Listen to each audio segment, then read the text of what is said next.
How do you handle a disrespectful teenager? A teenager who struggles to listen to you, in fact, does everything you tell them not to do, talks back at you. How do you handle them? That's what I intend to talk about in this video. By the end of this video, you are going to get three practical things you can do to turn that situation around. So hang around till the end. Now, when I say disrespectful teenager, what exactly do I mean? I have over the years dealt with loads of parents who have gotten to a point where they don't even know what to do with their teenager anymore. And I live in a part of the world where it's very easy to get into trouble if you overstretch your parenting responsibilities. For instance, if you start hitting your young person, chances are you would get into serious trouble that would affect your life, forever.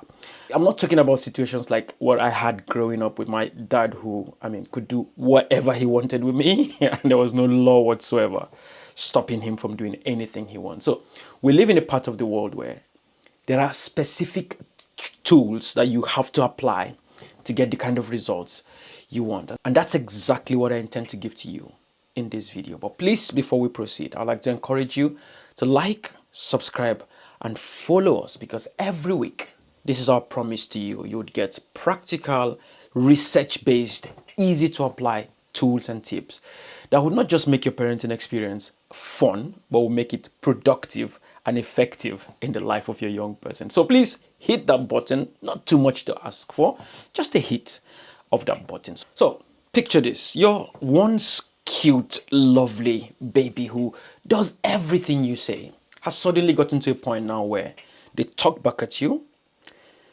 When you tell them, don't do this, they end up doing exactly that. They might even go as far as talking to you in derogatory ways that would offend you. And you stand there wondering, what do you do with this young person? Some parents that I've spoken to and that I've worked with would wish they were in some parts of the world, or at those, ages where they grew up, where they could, just pull a cane from somewhere and flog the living daylight out of those children. Although research has shown that that rarely works, not just research. I can tell you from practical experience, when I was being caned left, right, and center, that it didn't really change much. Oftentimes you get caned, you feel the pain, you cry, and then you find yourself in that situation again not too long after that. So I wouldn't say it's effective, but some parents, you find themselves sometimes in situations where they wish that's what they could do. And so the first thing I would encourage you to do when you find yourself in that difficult situation is to start with yourself. You need to regulate yourself before you think of controlling or helping that young person adjust their behavior. And a simple way to look at it, I'm a physicist by training, and so I like appealing to physics laws. So there's this law that says for every action, there is an equal and opposite reaction. The other way to look at that is for every reaction, there was an equal and opposite action. And for your current action, there would be an equal and opposite reaction. So you find yourself in this situation. The first thing I would always recommend is you need to be the adult in the room. You need to be able to regulate your own emotions first. Because when this standoff or this situation comes up between most parents and young people, there are two things at play. Number one, you have parents who want to enforce their authority. They want to show this young person who is in charge. It's power struggle. And there are other parents who understand that what they want to get at this point is to identify the problem and make sure they find a way of helping the young person stop it. Now, there are loads of parents, and I can argue that majority of parents, that first feeling of wanting to show who is in charge, wanting to show them that you don't want to feel disrespected, want to, teach them the lesson of their life. A lot of parents go down that route and nothing ever comes out of that route. The reason is because your young person's mind is primed to win that battle. The battle is skewed to their advantage. And if you take or you go down that path, chances are you would lose the argument. Most teenagers mirror emotional intensity. So when you start escalating and you start boiling and burning, tendencies, they will go the same path with you. And their brain is such that they are highly reactive, emotional, but that self control bit is still in the developmental phase. So look at it, your child or a baby, when they're hungry, that emotion, all they do is just they cry until they get what they want. So that's a teenager who is growing out of that phase into the phase where they are able to regulate their emotions a bit more. So if you tilt them ever to that other side, they would always win. And so you don't go that path with them. You need to try to regulate yourself. When you respond with threats, shouting, humiliation, and all of these things, it wouldn't work.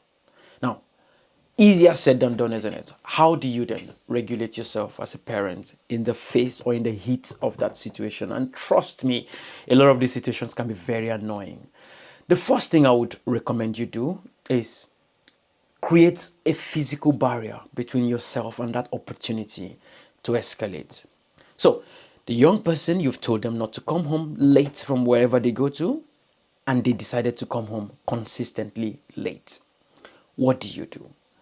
Now, if you understand yourself very well and you know yourself that as soon as that young person walks through that door, you're not going to be able to control yourself.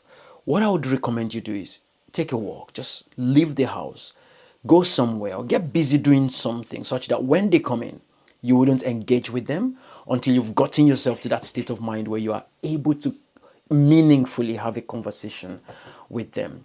One tool that always works is there's this 4-step stop, breathe, reflect, and choose approach. Stop, breathe, reflect, and choose approach. Now, those 4 steps would always walk you to a path, a point where you're able to engage meaningfully with your young person. So, there's a situation, you stop, make sure you don't act when you're feeling like you have to do something. Number 2, you take short, deep breaths. No, breathing has a way of calming down your nerves and bringing you to that place where you're able to be your real self. And so once you arrive at that real self, you can then reflect on the situation. That's when you ask yourself, what am I looking to get from here? Am I trying to exert dominance and to show this young person who I am? Or am I trying to help them so that next time we don't find ourselves in this situation? I think there's this interesting quote I like where it says, being a leader is like being a woman. If you have to tell people you are, then most likely you're not. I think that quote may have expired now. But anyway, you get the gist.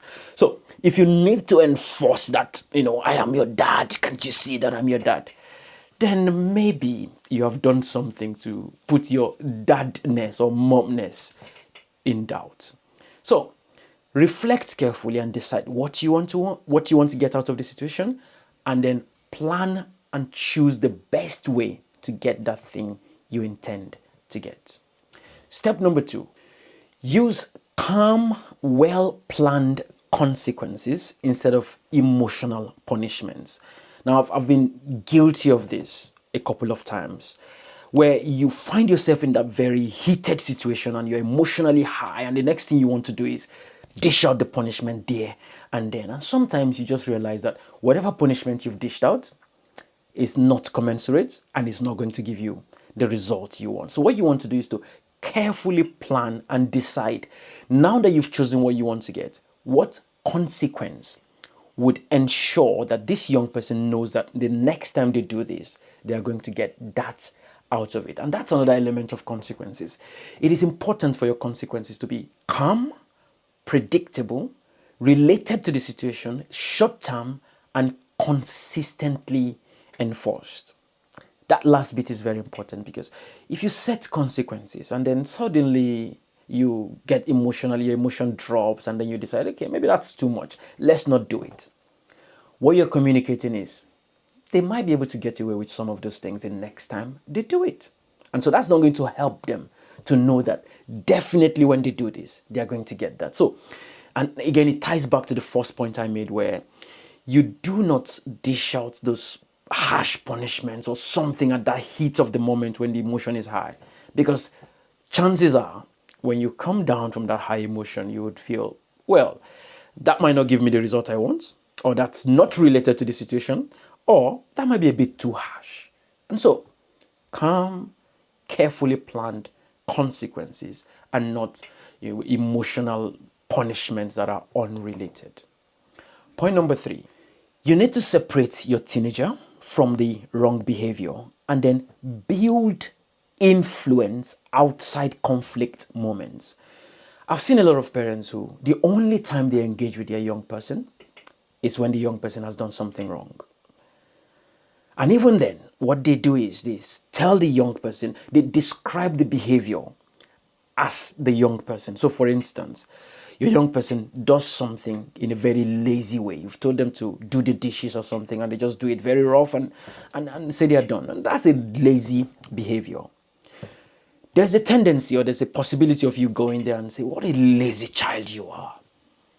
Now, lazy is the key word there. You can use that same word lazy without labeling the young person as lazy. So you could say, that's a lazy way of doing this. Or that's a lazy approach to solving this problem. Or what a lazy thing you've done here. That is describing, lazy in that case, is describing the behavior, not the young person. Maybe they've treated somebody in a very rude way. Rather than telling them you're a rude young person, I've told you you're very rude. Rather than saying that, what you could say is, that's a rude way to talk to somebody. You need to treat people like humans. Clearly, that separates the behavior from the young person. Research has shown that identity-based criticism actually builds rebellion. Every criticism that is tied to a particular individual creates the impression that, well, that's who I am, that they will just reinforce that behavior. So that's not what you want to do. But the other side of it is, research has also shown that teenagers are more likely to take correction from an adult with whom they've built emotional connection. So it is wrong for you to only wait for when they get into trouble before you correct them. You need to make out time to build connection. And in almost every of my video, this is like the greatest solution to most challenges parents have with teenagers: building emotional connection. And then you can use this simple thing we call the 10 minutes connection deposit. 10 minutes connection deposit. And I like that word deposit. It's like you depositing in an account so that you can withdraw from it. So that's your like emotional account with your young person. You make some deposits into it by spending time with them, so that when conflict time comes, you can withdraw from that emotional deposit without running into deficit, which then is your crisis point. And how do you do that? 10 minutes every day, spending time together. Maybe walking, going to the gym together, watching a movie.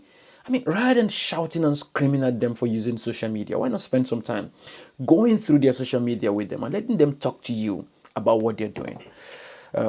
My daughter now is obsessed with this one they call, is it cat's eye, she says. And every time I see her, she's dancing something about, singing something about cat's eye. So you engage with them, and oftentimes I tease her with the name. She tells me about them and we talk about it. So that's what interests her. And we get engaged and we talk about it. So hopefully I'm also building some emotional deposit that I might be able to withdraw from in times of crisis. So hopefully you found this video helpful. So when next your young person shows disrespect, number one, begin with yourself, regulate your emotions first. Number two, use calm consequences instead of emotional punishment. And number three, separate the young person from the behavior while building emotional deposits outside conflict moments. So if you found this video interesting, again, support us by liking, sharing, and also subscribing and following us so that you don't miss any of our content. Thank you again for now, and I'll see you soon.